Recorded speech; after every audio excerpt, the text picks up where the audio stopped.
সে বলতেছে আমি যখন চাকুটা বের করে আমার হাত কাঁপতেছিল, যে চাকুটা মারবো কিভাবে প্রথমে। বলছে যে দিয়েছি যখন আমার আমার সঙ্গে যখন ধস্তাধস্তি হয় তার ডান হাতের আঙ্গুলটা কিন্তু কেটে গেছে, এখানে তার আঙ্গুল কাটা, তার আঙ্গুল কাটা একটা বর্ণনা সে দিছে। এই আঙ্গুল কাটার এই রক্তটা টাকাতে লাগছে, এই আঙ্গুল কাটার রক্তটা আবার হলে ফাইলে লাগছে, মানে সে ধস্তাধস্তি তার হাতটা কাটা গেছে। এই এখন আমরা নিশ্চিত আর কি তার যে কয়দিনের এই এলাকায় আসা, পাশাপাশি আমরা বিভিন্ন রোডে তার যে বিচরণ, এবং যে রিক্সাওয়ালা বলছেন আমি একজনকে নিয়ে আসছিলাম, সে হলো হাত কাটা ছিল, হাসপাতালে দিয়ে গেছি।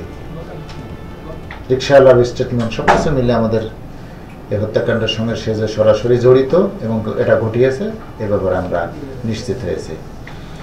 এবং আমরা আপনাদের মাধ্যমে জানাতে চাই, এটা যদিও এটা খুবই শঙ্কার বিষয় ছিল যে একটা জনবহুল একটা জায়গায় কিভাবে একজন ব্যক্তিকে তার ব্যবসায় প্রতিষ্ঠানে হত্যা করে তার মালামাল তার জীবনটা হানি করলেন, ফাইলে লাগছে, মানে সে ধস্তাধস্তি তার হাতটা কাটা গেছে। এই এখন আমরা নিশ্চিত আর কি তার যে কয়দিনের এই এলাকায় আসা, পাশাপাশি আমরা বিভিন্ন রোডে তার যে বিচরণ, এবং যে রিক্সাওয়ালা বলছেন আমি একজনকে নিয়ে আসছিলাম, সে হলো হাত কাটা ছিল, হাসপাতালে দিয়ে গেছি।